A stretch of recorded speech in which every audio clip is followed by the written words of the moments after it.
За энэ Улаанбаатар ч юм уу одоо энэ галийн татвараас чөлөөлөх тухай гэдэг энэ асуудал дээр нэг хоёр санал хэлье. За хөдөө аж ахуйн сайдын хэлээд байгаа тэмээт ер нь бол энэ нүүдлийн мал аж ахуй газар тариалан үндэсний үйлдвэрлэлээ дэмжиж байж л бид нар цаашаа эдийн засгийн хувьд бэхжиж тодорч суурьших юм байна. Тэгэхээр энэ Улаанбаатар эрхлэгчдийн үйлдвэрлэгчдийн хувьд бол ингээд гантаа жил ургацаа алдчихдаг. Өнтөө жил бүгдээрээ ургац авчихлаар зарж чадхаа байцдаг, хадгалж чадхаа байцдаг. Тэгээ сүүлдээ бүр үнгүүдүүлэх юм уу эсвэл одоо хадгалалтын горим алдснаас чанараа алдчихдаг. Тэгээ энэ гол нугарлын цэг нь бол ерөөсөө энэ логистикийн систем буюу одоо энэ чанарыг муутгахдаггүй хадгалдаг. Улаанбаатар үйлдвэрсэн хүн болгон тодорхой тогтмол үнээр одоо авчраа тэр агуулгатаа өгчдөг. Тэндээ баталгаатай байр суурьтай хадгалж байдаг. Эндээсээ нөгөө улс орны одоо гурил будаа эрхлэгчид нь тогтвортой байдлаар дараагийнхаа түүхийдээ авчиж энэ логистикийн тогтолцоо бүрддэгэ гэж ингэж үздэг юм байна. А гэтэл манад өнөөдөр бол яг ийм тогтолцоо бүрдсэн үү? Дахиад одоо Улаанбаатар үйлдвэрлэгчид тэр 1 саяга газар дээрээч тариалаад ирсэн, тариалсан буудаага санаа зовхгүйгээр зарах тэр логистикийн тогтолцоонууд нь бэлэн болсон уу гэдэг нэгдүгээр асуулт байна. За хоёрдугаарт ерөөсөө энэ гурил үйлдвэрлэгчдийн асуудал дээр чинь нэг дотоодын зах зээлээ дэмжих ёстой, дотоодын үйлдвэрлэгчдээ дэмжих ёстой гэж ярьж байгаа. Энэ яалтчгүй зөв л дөө. Гэхдээ монопол шин чанартай, олигопол шин чанартай, үнэ хиймлэр өсгдөг энэ шин чанар дээр дотоод зохион байгуулалтыг яаж шийдэж байгаа вэ?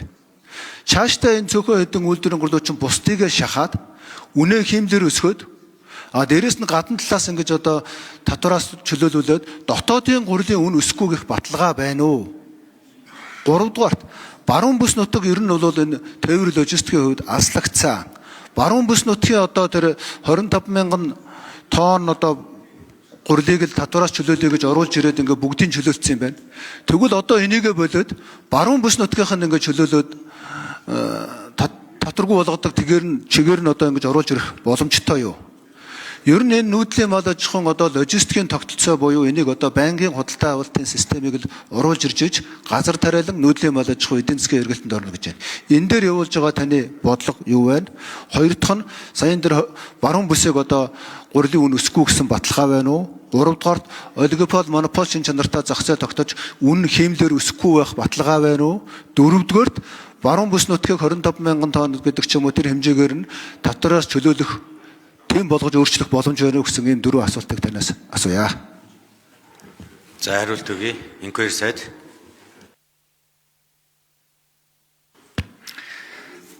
За хөдөө аж ахуй өөрөө дэлхийн нийтээр л их эрсдэлтэй салбар. Тухайн жилийн хурд, тундасны хэмжээ, ган дэм байдал гээд олон зүйлтэй шалтгаалж үн байнга хөдөлж байгаа.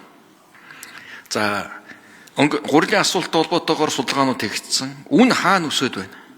Үн худалдаан дээр өсөж байна. Тээвэр дээр өсөж байна. Гурилын үйлдвэртэйгээ уулзсан. Өнөөдөр нэгдүгээр гурил 1500 төгрөгөөр үйлдвэрээс гарч байна. 1500 төгрөгөөр Баян-Улгийн аймагт хүргэж болно. Тэр тээврийн зардлыг яах юм бэ гэж.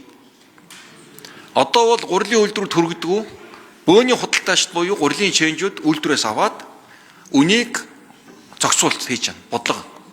Энд төрийн оролцоо байхгүй худалдаан дээр. Худалдаа тээвэр дээр гол өсөлт хийж байна. Тэрээс үйлдвэр дээр өсөлт гараагүй. Яам бол будаага тарьж байна. Ургац тогтмолж иж байна.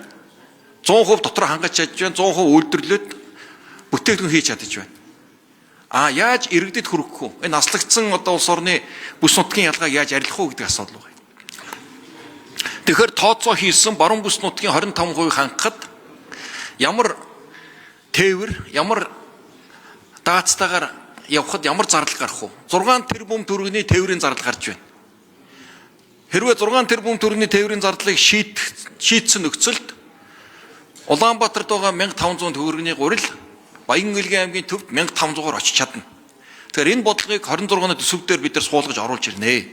Нэг баруун бүсийн бодлого, баруун бүс нутагт газар тариалан хөгжүүлэх ганц том нөөц бол Овс аймгийн баруун төрөний хуучин сангийн аж ахуй. Тэнд байгаа 50 орчим мянга талбайг эргэлтэнд оруулах, тэнд техник шинжилгээ хийх, бодлогын дэмжлэг үзүүлэх, хөнгөлтэй зээл гэсэн бодлогыг бас 26 оны төсөвт оруулж ирнэ. тэргээр асуудлыг шийднэ. Одоо ажлын хэсэг Увс аймагт очиж газар дээр нь ажиллахаар бэлтгэл ажил хангаж байгаа. За мөн Хангаан бүс нутагт бас нэг нөөц бол хар хорионы сангийн аж ахуй. Буюу хар хорионы тэжээлийн сангийн аж ахуй, тэжээлийн баазыг нэмэгдүүлэх бодлогыг бас оруулж ирнэ. Ингэхийн бол хар хорин дээр тулгуурласан Хангаан бүсийн одоо эрсдэл, Увс аймагт тулгуурласан баруун бүсийн одоо энэ тэжээлийн үр тарианы нөөцийг бүрдүүлэх бодлогыг бол хэрэгжүүлэх бүрэн болцоотой. Гэхдээ зөвхөн яг чиглэсэн, нэрлсэн энэ бодлогын юм хөнгөлөлттэй зээлийн бодлогыг хэрэгжүүлэх зайлшгүй шаардлага байгаа.